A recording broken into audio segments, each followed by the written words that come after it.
అలసిన మీ శరీరానికి శక్తి, బలం, ఆరోగ్యం కావాలా? Second shilajit resin.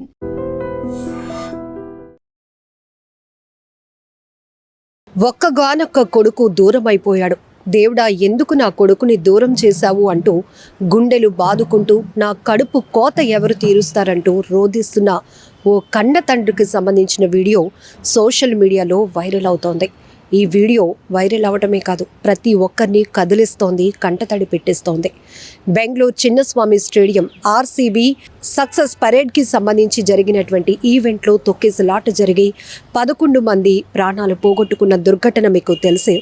ఆ ఘటనలో 21 సంవత్సరాల భూమికి కూడా ప్రాణాలు పోగొట్టుకున్నాడు. అయితే ఒక్కగానొక్క కొడుకుని పోగొట్టుకున్న ఆ కన్న తండ్రి మాత్రం కొడుకు సమాధిని వదలకుండా సమాధిపై పడుతూ తనను ఎందుకు ఇంత అన్యాయం చేసి వెళ్ళిపోయావు అంటూ ఆ కొడుకుని ప్రశ్నిస్తూనే దేవుడు నాకు ఇంత అన్యాయం చేశాడంటూ గుండెలు అవిసేలా రోధిస్తున్నాడు. ఇప్పుడు ప్రతి ఒక్కరిని ఈ వీడియో ఆలోచింపచేస్తోంది. ఎందుకంటే పిల్లలకి ఏది ఇష్టమో మనకు తెలుసు. పిల్లలు ఇష్టపడింది మనం ఇస్తే వాళ్ళు బాగా హ్యాపీ అవుతారని చెప్పి పేరెంట్స్ ఎంత సాక్రిఫైస్ చేస్తూ వాళ్ళకి ఇవ్వటానికి ఇష్టపడుతూ ఉంటారు. కానీ పిల్లలు తల్లిదండ్రుల కష్టాన్ని మీరు అసలు చూస్తున్నారా? అక్కడికి వెళ్తున్నారు, అభిమానం ఉండొచ్చు, మీరు గొప్ప ఫ్యాన్సే, కానీ జరగరాని ప్రమాదం జరిగితే మీకే ఏదైనా అయితే తట్టుకోవటానికి మీ తల్లిదండ్రులు సిద్ధంగా ఉంటారా? ఆ గుండెలు తట్టుకుంటాయా? ఒక్కసారైనా ఆలోచిస్తున్నారా? ఇది కర్ణాటకలో జరిగినటువంటి బెంగళూరు చిన్నస్వామి స్టేడియంలో జరిగిన ఒక్క ఘటన గురించే కాదు. సినిమా అవ్వచ్చు, క్రికెట్ అవ్వచ్చు, ఇంకొకటి అవ్వచ్చు, అభిమానం ఎంతవరకు హద్దులు దాటనంత వరకే. హద్దు దాటితే, మితి మీరితే అది ప్రమాదానికి తావిస్తోంది, ప్రాణాలు తీస్తోంది. ఇది నిజమైన మాట, వాస్తవం కూడా. ఎందుకంటే అనేక దుర్ఘటనలు మనం చూసాం. అత్యుత్సాహం వల్ల ఎంతోమంది ప్రాణాలు పోగొట్టుకుంటున్నారు. నిజానికి ఒక పిల్లవాడిని అడిగి నీ రియల్ హీరో ఎవరు అని అడిగితే ఎవరు అమ్మా నాన్న పేరు చెప్పరు, కానీ ఎవరెవరి పేర్లో చెప్తూ ఉంటారు.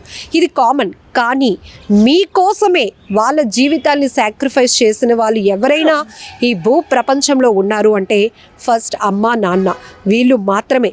దేవుడు అన్ని చోట్ల ఉండలేక మనకి అమ్మా నాన్నను ఇచ్చాడు అంటారు. మనం అడగకపోయినా మన అవసరాలు ఏంటో తెలిసే ఒకే ఒక్క వ్యక్తి అమ్మా నాన్న. ఎందుకంటే వాళ్ళ ఆలోచన, వాళ్ళ భవిష్యత్తు, వాళ్ళ ఫ్యూచర్ అంతా పిల్లలే అనేటట్టు బతికేస్తూ ఉంటారు. అంత గొప్ప ప్రేమ వాళ్ళది. కానీ ఇక్కడ ఈ తొక్కిసలాటలో జరిగినటువంటి ఆ దుర్ఘటనలో 11 మంది ప్రాణాలు పోగొట్టుకున్నారు. ఇక్కడ ఈ ఒక్క కన్న తండ్రి కాదు, 11 కుటుంబాలు ఎంతగా రోధిస్తున్నాయి. తమ వారిని కోల్పోయి వాళ్ళు ఎంత ఆవేదనలో ఉన్నారు, ఎంత కన్నీటి పర్యంతం అవుతున్నారు. ఒక్కసారైనా ఆలోచిస్తున్నారా? ఇప్పటికిప్పుడు మారిపోవాలి అని కాదు, ఒక్కసారి మనసు పెట్టి ఈ తండ్రి కన్నీళ్లను మీ కన్నీళ్లుగా మార్చుకొని ఆలోచించండి. ఏం జరిగింది అసలు? అక్కడ జరిగిన అన్యాయం, నిర్లక్ష్యం ఎవరిదా ఏంటనేది పక్కన పెడితే అక్కడ వేలాదిగా వస్తూ ఉంటారు. కనీసం పిల్లల్ని మనం కంట్రోల్ చేయలేనటువంటి పరిస్థితిలో తల్లిదండ్రులు ఉంటున్నారా? అలాగే తల్లిదండ్రులు చెప్పినా వినకుండా వెళ్ళి ప్రమాదంలో పడి ప్రాణాలు పోగొట్టుకున్న పిల్లలు. ఇక్కడ మన డిస్కషన్ కూడా వీళ్ళ గురించి. ఖచ్చితంగా తెలుసు ఇది మంచిది అంటే, అది అక్కడ మంచే జరుగుతుంది అంటే పంపించడానికి పేరెంట్స్ ఎప్పుడు ముందే ఉంటారు. అవసరమైతే వాళ్ళు డ్యూటీ సెలవు పెట్టుకునైనా మీకు తోడుగా రావడానికి ఇష్టపడతారు. కానీ ఎక్కడ అసలు మీరు కంట్రోల్ తప్పుతున్నటువంటి ఇది మీకు ఇస్తున్నటువంటి ఫ్రీడమ్ మీరు ఎలా ఉపయోగించుకుంటున్నారు అనేది కూడా ఇక్కడ ఒక ప్రశ్న, మనం మాట్లాడుకోవాల్సినటువంటి అంశం. ఇక్కడ తొక్కిసలాట జరిగి 11 మంది ప్రాణాలు పోగొట్టుకుంటే అక్కడ నిర్వాహకుల నిర్లక్ష్యంపై ఏ స్థాయిలో విమర్శలు వ్యక్తమయ్యాయో, పిల్లల్ని కంట్రోల్ చేసుకోలేకపోయిన తల్లిదండ్రులపై కూడా అదే స్థాయిలో ప్రశ్నలు సంధిస్తున్నారు నెటిజన్లు. ఇక పిల్లల వరకు వస్తే కనీసం మీకు ఏం కావాలి, ఏది మంచి ఏది చెడు ఇప్పటి వరకు మీకు గైడ్ చేస్తూ వస్తున్న మీ పేరెంట్స్ మీకు ఒక ఏజ్ వచ్చిన తర్వాత మీరు సొంత నిర్ణయాలు తీసుకుంటున్నారు, ఫ్రీడమ్ అంటున్నారు, ఫ్రెండ్స్ వెళ్తున్నారు కాబట్టి వాళ్ళతో మేము వెళ్తామంటున్నారు. కానీ అక్కడ మీ ప్రాణాలకు ఏదైనా ప్రమాదం ఉంటే ఎవరైనా వచ్చి కాపాడుతారా? మిమ్మల్ని కోల్పోతే మీ తల్లిదండ్రులు ఆ కడుపు కోత తీర్చలేనిది. ఎవరు ఎన్ని మాటలు చెప్పినా మిమ్మల్ని తిరిగి అయితే వాళ్ళకి ఇవ్వలేరు. ఇక్కడ ఈ తొక్కిసలాటలో చనిపోయినటువంటి భూమికి కన్న తండ్రి కూడా కన్నీళ్లు పెట్టుకుంటూ చెప్తున్న మాటలు ఇవే.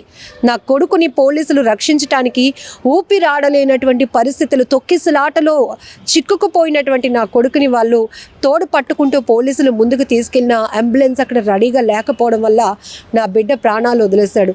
దేవుడా, నా కొడుకుని ఎందుకు నాకు దూరం చేశావు అంటూ ఆ సమాధి వద్ద ఆయన రోదిస్తున్నాడు.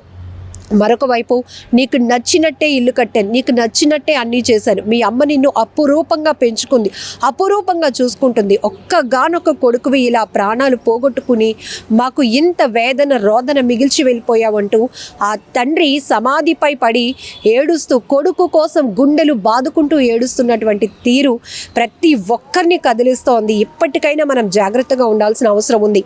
ఇది ఒక ఘటనే కాదు, చాలా చాలా సరదాతో వెళ్ళి ప్రమాదంలో పడి ప్రాణాలు పోగొట్టుకుంటున్న ప్రతి పిల్లల యొక్క కథ, కన్నీటి గాథ ఇది అని చెప్పొచ్చు.